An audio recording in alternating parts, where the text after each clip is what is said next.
సంవత్సరాల పాలన, ఈనాటి 2 సంవత్సరాల 5 పాలన మీకు చాలా స్పష్టంగా కనిపిస్తుంది.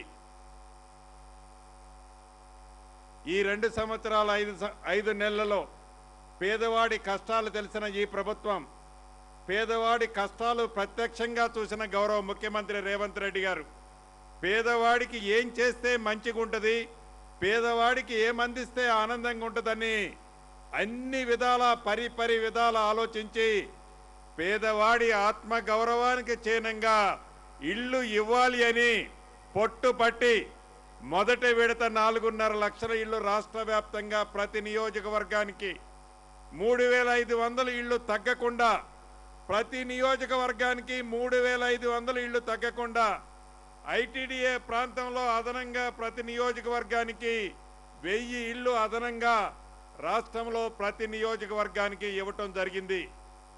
పదే నేను ప్రతి నియోజకవర్గం 3,500 ఎందుకంటున్నానంటే, ఆనాటి 10 సంవత్సరాల పాలనలో మీరు చూశారు, గజ్వేలు, సిరిసిల్ల, అదే రకంగా ఇంకొక సిద్దిపేట, ఆ నియోజకవర్గాల్లోనే డబుల్ బెడ్రూమ్ ఇల్లు కనిపిస్తాయి.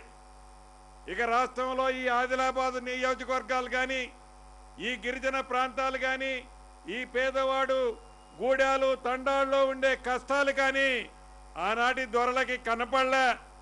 దొరల పరిపాలనకి ప్రజాప్రభుత్వం రేవంత్ రెడ్డి గారి పరిపాలనకి తేడా ఇది.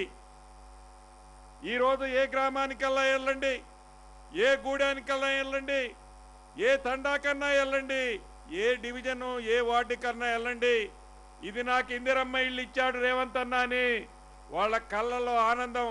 ఇప్పుడే కొటారిలో కులానికి చెందిన పీవీటీ గ్రూపుకి చెందిన వాళ్ళు సుమారు 26-27 ఇళ్ళు ఓపెనింగ్ చేసి వచ్చాం. రాష్ట్ర వ్యాప్తంగా సుమారు 1,20,000 ఇళ్ళు గ్రామీణ ప్రాంతంలో అర్హులైన పేదవాళ్ళందరికీ నీది ఏ కులమని అడగల, నీది ఏ మతమని అడగల, ఇల్లు ఇస్తే నాకు ఓటేస్తావా అని కాంగ్రెస్ కార్యకర్త ఎవరూ అడగల.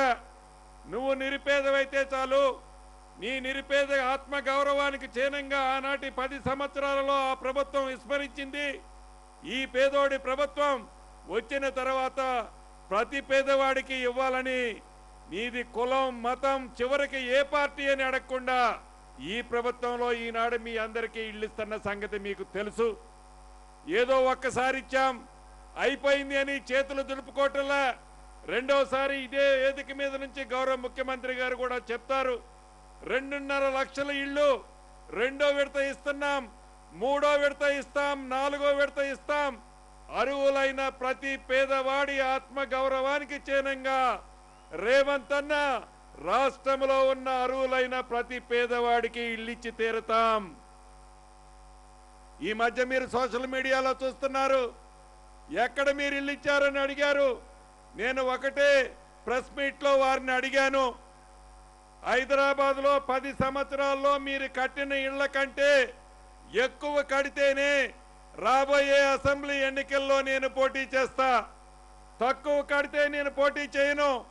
అదే రకంగా డ్రామాలరావు గారు, మీరు ఎక్కువ కడితే మేము ఎక్కువ కడితే నువ్వు పోటీ చేయకుండా ఉండటానికి సిద్ధమా అని నేను ప్రశ్నిస్తే ఆ ప్రశ్నకు సమాధానం లేకుండా సొల్లు పురాణాలు సొల్లు కథలు చెప్తున్నారు తప్ప పేదవాడి గౌరవం, పేదవాడి ఆత్మ గౌరవానికి చిహ్నంగా ఉండే ఇల్లు ఇవ్వాలనే జ్ఞానం వారు మర్చిపోతే మీ దీవెనలతో ఉన్న ఈ ప్రభుత్వం ఈనాడిస్తుంది.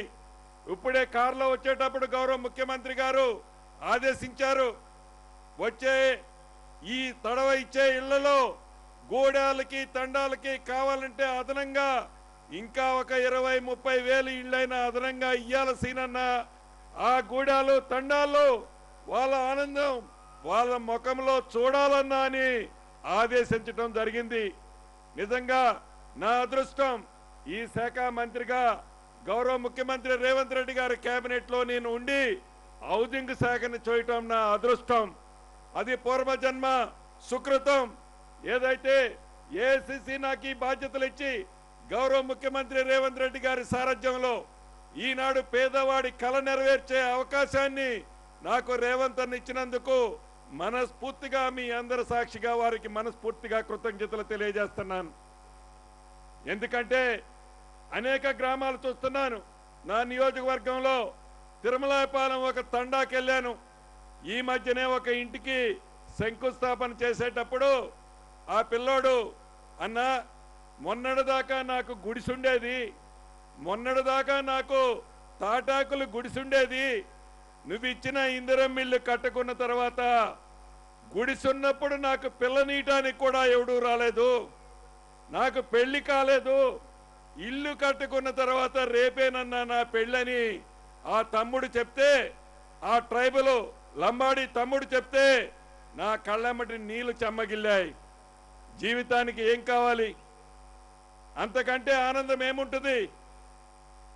ధనిక తెలంగాణ రాష్ట్రంగా తెలంగాణ రాష్ట్రం ఏర్పడిన తర్వాత ఆనాటి పెద్దలకి ధనిక తెలంగాణ రాష్ట్రంలో పేదోడి కళ నెరవేర్చాలని జ్ఞానం లేకపోతే కాళేశ్వరం కడితే 1,00,000 కోట్లు వస్తాయి, నాకు 1,00,000 కోట్ల కమిషన్ వస్తుందని కాళేశ్వరం కట్టడానికి మ్యాపులు వేసుకున్నారు తప్ప పేదవాడికి ఇల్లు కడితే నాకేం కమిషన్ వస్తుందని స్వార్థంతో పేదవాడి ఇల్లు కట్టాలనే ఆలోచన విస్మరిస్తే పేదోళ్ల నుంచి గ్రామీణ ప్రాంతం నుంచి వచ్చిన ఈ ముఖ్యమంత్రి గారు మీ గుండెల్లో ఉన్న రేవంత్ రెడ్డి గారి ఆలోచనలతో సహచర కేబినెట్ మంత్రుల సహకారంతో ఇప్పుడు సుమారు 1,20,000 ఇళ్లు పైచిలకు గృహప్రవేశాలు చేసుకున్నాం.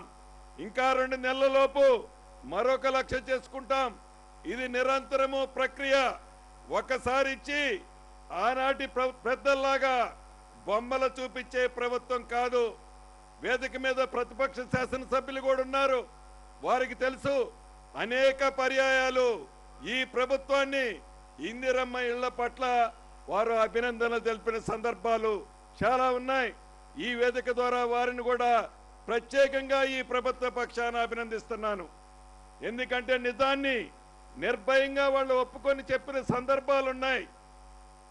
ఈ ప్రభుత్వం గౌరవ ముఖ్యమంత్రి రేవంత్ రెడ్డి గారి నాయకత్వంలో భవిష్యత్తులో ఇందిరమ్మ ఇళ్ల విషయంలో నీది ఏ కులమని అడగం, నీది ఏ మతమని అడగం, నీది ఏ పార్టీ అని అడగం, ఇల్లు ఇస్తున్నాం కదా ఓటు నువ్వు నాకే ఏమని కూడా అడగం. ఆ అవ్వకి, ఆ చెల్లికి, ఆ తాతకి, ఆ తమ్ముడికి ఇల్లు ఇచ్చింది రేవంత్ అన్న గుర్తు వాళ్ళ మనసులో వాళ్ళ యాదిలో ఉంటది. తప్పకుండా వాళ్ళ దీవెనలు ఈ ప్రభుత్వానికి భవిష్యత్తులో కూడా ఉంటాయనే ధైర్యం ఈ ప్రభుత్వానికి ఉంది. అదే పద్ధతిలో చేస్తామని కూడా ఈ వేదిక ద్వారా చెప్తూ, ఈ రెండోసారి ఇచ్చే ఇల్లు ప్రతి నియోజకవర్గానికి 2,000 ఇస్తున్నాం. మీ అందరికీ తెలుసు ఆనాడు ఇందిరమ్మ ప్రభుత్వంలో ఫౌండేషన్ కట్టుకోను, మొండి గోడల వరకు కట్టు, స్లాబులు వేయకుండా చాలా గ్రామాల్లో 5-10 ఇళ్లు ఆగిపోయాయి. ఇల్లు కట్టుకుందామని మొదలుపెట్టి సొంత డబ్బులతో మొదలుపెట్టిన తర్వాత ఆ ఇంట్లో బిడ్డ పెళ్ళుండో కొడుకుకు చదువుండో సగంలో ఆగిపోయిన ఇళ్లుంటాయి. 10 సంవత్సరాల్లో దొరల పాలనలో గృహలక్ష్మి ద్వారా ఎన్నికల 6 నెలల ముందు కాగితాలు ఇచ్చారు. గృహలక్ష్మి ద్వారా రాష్ట్ర వ్యాప్తంగా 4 లక్షల మంది నా ఆడబిడ్డలకి కాగితాలకే పరిమితమయ్యాయి. అలా ఇచ్చి ఆగిపోయి మధ్యలో ఆగిపోయిన ఇళ్లున్నాయి. ఈ రెండోసారి ఇస్తున్న ఇళ్లలో అటువంటి వాటికి సంబంధించిన ఈ విడత ఈ 2,000లో 500 ఇళ్ళు అటువంటి వాటిని కూడా ఇస్తున్నాం. పోయినసారి దానికి తేడా సగంలో ఆగిపోయిన ఇంటికి ఆ ఆగిపోయిన ఇంటి పరిస్థితిని బట్టి దానికి కూడా రేవంత్ అన్న మీకు కానుకగా ఇవ్వబోతున్నాడని చెప్పడానికి సంతోషిస్తున్నాను. ఒకటే మీకు చెప్తున్నా, మీ నిబద్ధత చూస్తుంటే, మీ ఆనందం చూస్తుంటే ఇట్లా సూది కిందేసిన ఆ శబ్దం మీరు స్పష్టంగా వినిపడే విధంగా మీరంత నిశ్శబ్దంగా క్రమశిక్షణతో కూర్చొని ఉన్నారు. చాలా సంతోషం. నేను మాట్లాడిన తర్వాత ఎవరూ లేకొద్దు. గౌరవ ముఖ్యమంత్రి గారు వారి మనసులో ఉంది ఈ గిరిజన ప్రాంతమైన ఈ ప్రాంతంలో ఇంత పొద్దుపోయిన తర్వాత కూడా మీతో చర్చించాలని కూర్చున్నందుకు మీరంతా కూడా ముఖ్యమంత్రి గారి ప్రసంగం పూర్తయ్యేంత వరకు కూడా ఇదే పద్ధతిలో ఉంటారని మనస్ఫూర్తిగా చెప్తూ చివరగా మీకు చెప్పదలుచుకున్నది ఒకటి, ఇది ప్రజాప్రభుత్వం. ఇందిరమ్మ ప్రభుత్వం అంటే మీకు తెలియంది కాదు. పేదవాడి కష్టాలు తెలిసిన ప్రభుత్వం, పేదవాడికి అండదండలుగా ఉండే ప్రభుత్వం, పేదవాడికి భద్రత భరోసా కల్పించే ప్రభుత్వం.